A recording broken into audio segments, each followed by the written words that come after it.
আসসালামু আলাইকুম। আশা করি সবাই ভালো আছেন। আজকে আমরা যে প্রশ্নটা নিয়ে আলোচনা করতে চাচ্ছি যেটা হচ্ছে পার্ট বি তে আসার পসিবিলিটি কি কিংবা পার্ট সি তে আসবে না এমনটাও না। তো সেটা হচ্ছে কি মধ্যযুগে যে সমস্ত ঘটনাগুলো ঘটেছে তার মধ্যে উল্লেখযোগ্য সেগুলো আমাদের বলতে হবে কিংবা সেগুলা কি, কি? মানে অনেকগুলো তো ঘটনা ঘটছে। তার মধ্যে সবচেয়ে যেটা যুগান্তকারী ঘটনা মাইল ফলক হিসেবে ইতিহাসের পাতায় জায়গা করে নিয়েছে সেই সমস্ত ঘটনাগুলোকে আমাদের নিতে হবে। যে সমস্ত ঘটনাগুলো ইতিহাস তৈরি করেছে কিংবা ইতিহাস চেঞ্জ করে দিয়েছে, হ্যাঁ? এই জিনিসটা। তো ১ম এ আমরা মধ্যযুগটা কোন সময় থেকে কোন সময় এটা একটু ক্লিয়ার করব। Middle English literature approximately spanning from এটা হচ্ছে ১১০০ থেকে আপনার ১৫০০ পর্যন্ত marks a period where English transitions from old English to modern English, অর্থাৎ যেখানে ইংরেজি সাহিত্যের ওল্ড ইংলিশ থেকে মডার্ন ইংলিশে পদার্পণ করেছে বা পরিবর্তন হয়েছে। The middle ages was a period marked by significant political, social, cultural and religious development in Europe. অর্থাৎ এই মধ্যযুগটা হচ্ছে কি খুবই গুরুত্বপূর্ণ রাজনৈতিকভাবে, সামাজিকভাবে, সাংস্কৃতিকভাবে এবং ধর্মীয় উত্থানের ক্ষেত্রে ইউরোপ ইউরোপ কেমন? এই ইউরোপে। তো with were some remarkable events, কিছু নিচে গুরুত্বপূর্ণ ঘটনা বর্ণনা করা হয়েছে যেগুলো হচ্ছে কি বর্ণনা করতেই হবে। যেমন মধ্যযুগ শুরু হওয়ার আগে একটা ক্রুসেড ধর্মযুদ্ধ হয়েছে। আপনারা ইতিহাসের পাতায় ক্রুসেড ইউটিউবে বাংলা ভার্সন লিখলে দেখবেন যে কি বিস্তর একটা কাহিনী আসবে। তো ধর্মযুদ্ধ কিন্তু শুধু একটা হয় নাই।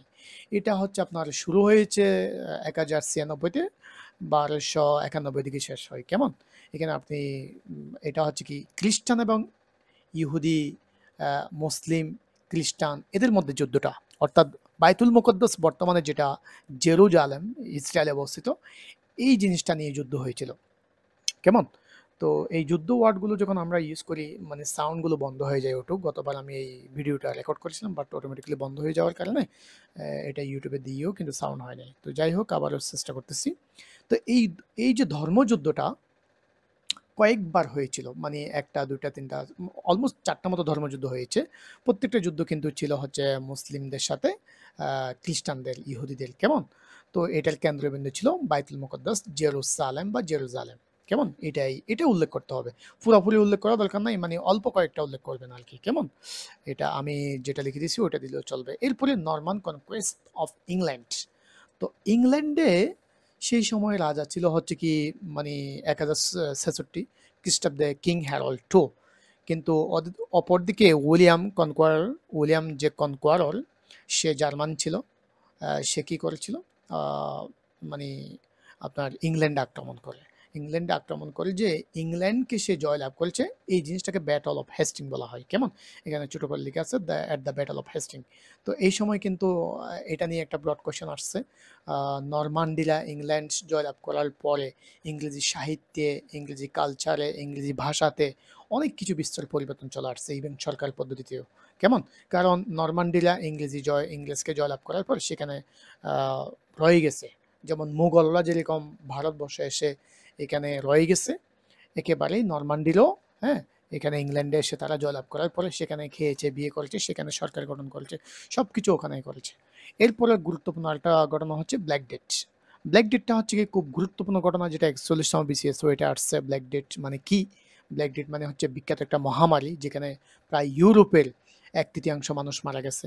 প্রায় ২৫ থেকে ৫০ মিলিয়ন মানুষ, অ্যাবাউট 1/3 অফ ইউরোপিয়ান, হ্যাঁ? পপুলেশন। তো এটা হয় কেন? আমি একটু কারণ বর্ণনা করেছি।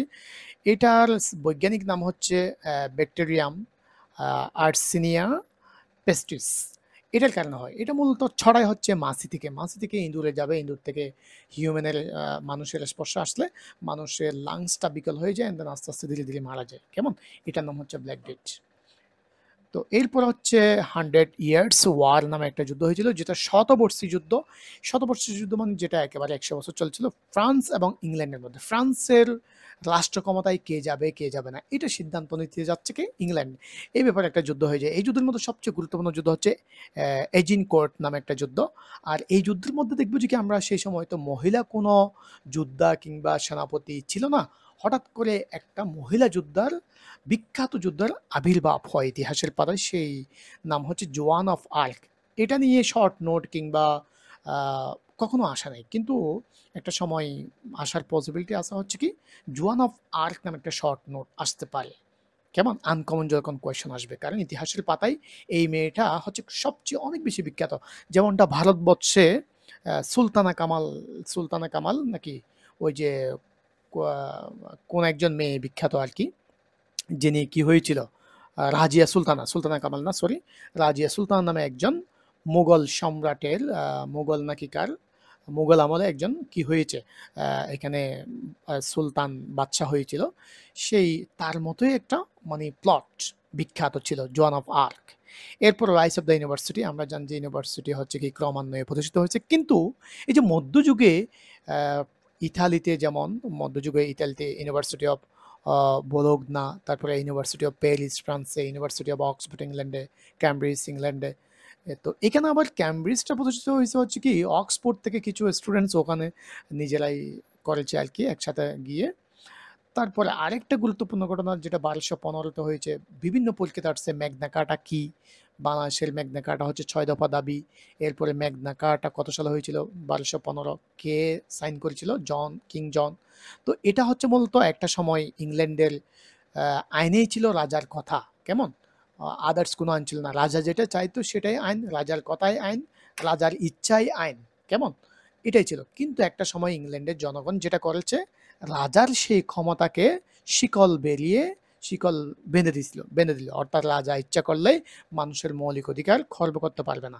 তো তার মধ্যে জনগণ যেটা আহ, রাজার কাছ থেকে আদায় করে নিচ্ছে কিছু মৌলিক অধিকার, মানবাধিকার, সেগুলো হচ্ছে কি রাজা চাইলে ইচ্ছা মতো ট্যাক্স বাড়াতে পারবে না তাদের প্রতিনিধি ছাড়া, অর্থাৎ ট্যাক্স বৃদ্ধি করতে গেলে ট্যাক্সের ব্যাপারে জনগণের প্রতিনিধি লাগবে, অর্থাৎ ডেমোক্রেটিক লিডার লাগবে, অর্থাৎ জনগণের মাধ্যমে নির্বাচিত ব্যক্তিদের মাধ্যমে সরকার রাজা কি করবে, মন্ত্রণালয় গঠন করবে।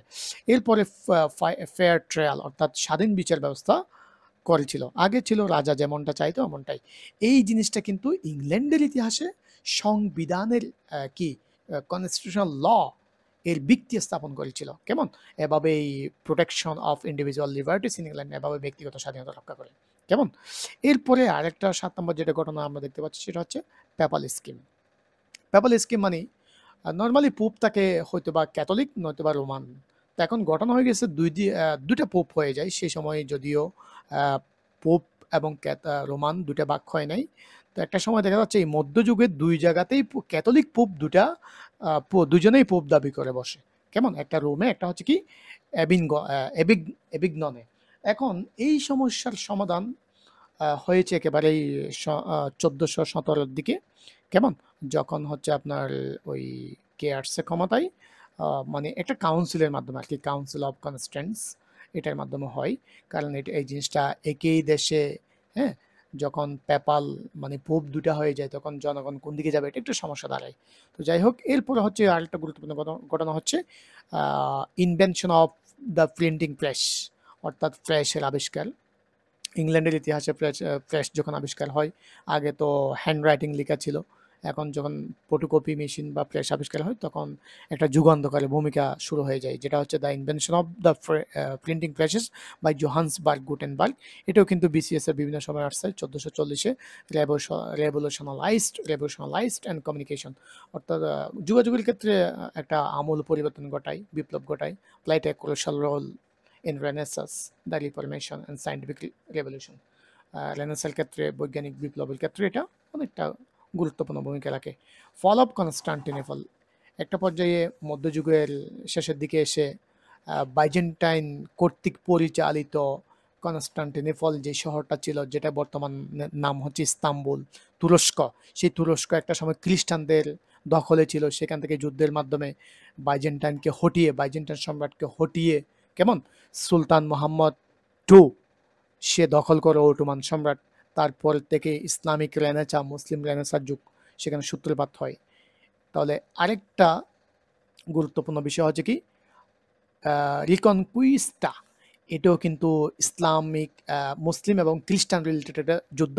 একটা সময় আজকের যেটা স্পেন, যে স্পেনের রাজধানী কর্ডোবা, সে স্পেন একটা সময় তারেক বিন জিয়াদ শাসন করেছিল, সেই তারেক বিন জিয়াদ সেটা জয়লাভ করেছিল, তারপর থেকে তার উত্তরসূরিরা সেখানে শাসনভার চলে আসছিল। কিন্তু একটা সময় দেখা যাচ্ছে কি খ্রিস্টানরা বহুমুখী আক্রমণ করে মুসলিমদেরকে পরাজিত করে আবার স্পেন দখল করে নেয়। আপনারা স্পেনের বিভিন্ন ভিডিও দেখবেন, সেখানে মুসলিম শাসনকর্তাদের যে রাজপ্রাসাদগুলো এখনো পর্যন্ত রয়েছে, সেই মধ্যযুগের রাজপ্রাসাদগুলো এখন কত সুন্দর, কি পরিমাণ সুন্দর, আপনারা ইউটিউবে বিভিন্ন মিডিয়াতে ভিডিওগুলো রয়েছে। এই যে মুসলিমদের কাছ থেকে যে তারা আবার দখল করে নিল, মানে সেই মানে স্পেন, গোটা স্পেনটা হচ্ছে আপনার, স্পেন কয়েকটা দ্বীপ নিয়ে গঠিত। তো এই দ্বীপগুলোকে একসাথে ইবা ইবারিয়ান পেনিসুলা বলে। তো ইবারিয়ান পেনিসুলা তো এক একটা দ্বীপ, সেখানে অনেকগুলো দ্বীপ আছে। সবগুলো দ্বীপ যখন দখল করে নেয় তখন যুদ্ধ শেষ হয়। তো সর্বশেষ ছিল হচ্ছে গ্রানাডা। তো এভাবেই গ্রানাডা বিজয়ের মাধ্যমে খ্রিস্টানরা মুসলিমদের হাত থেকে গোটা স্পেন জয়লাভ করে। কেমন? এভাবেই কিন্তু সেই তারেক বিন জিয়াদের অর্জিত স্বাধীনতা একটা সময় মুসলিমদের বিলাসিতার কারণে, মুসলিম শাসকদের বিলাসিতার কারণে তারা স্পেনটা হারিয়ে ফেলেছে। আজকে সেই স্পেন পশ্চিমা ওয়েস্টার্ন কালচারে রয়েছে। কেমন? তো এই তাহলে এখানে ইসলাম এবং খ্রিস্টান, মুসলিম এবং খ্রিস্টান রিলেটেড ৩ টা পয়েন্ট পেয়েছি। একটা হচ্ছে ফল অফ কনস্টান্টিনোপল, বর্তমান ইস্তাম্বুল। আরেকটা হচ্ছে কি বর্তমানে স্পেন। প্রথমটা হচ্ছে ক্রুশেড, বর্তমান যে আল-আকসা নিয়ে যুদ্ধ চলতেছে, জেরুজালেম সেটা। এই যুদ্ধটা কিন্তু আজকের না, অনেক আগের। কেমন? সে থেকে এই পর্যন্ত যুদ্ধ চলেই আসছে। সামনে আর চলতে থাকবে যতদিন না পর্যন্ত ইমাম মেহেদী হযরত ঈসা আলাইহিস সালাম আসবে। তাহলে ধন্যবাদ সবাইকে এই ভিডিওটা দেখার জন্য। আর যদি আপনারা এই পিডিএফটা চান, আমি যেখান থেকে ক্লাস করাচ্ছি সেটা প্রিন্ট করে পড়তে চাইলে আপনারা আমার ডেসক্রিপশন বক্সে একটা হোয়াটসঅ্যাপ নাম্বার থাকবে, সেখানে মেসেজ করবেন। বাকি প্রসিডিউর ফলো করে পিডিএফটা নিয়ে নেবেন। পার্ট এ, বি, সি সবগুলো থাকবে। একই সাথে গুরুত্বপূর্ণ বিষয় হচ্ছে কি হিস্ট্রি থেকে বিসিএসে কিংবা ফার্স্ট ক্লাস জবে যে কোয়েশনগুলো আসছে সেগুলো একসাথে থাকবে। আপনারা যারা নিতে চান অবশ্যই মেসেজ করবেন। আসসালামু আলাইকুম।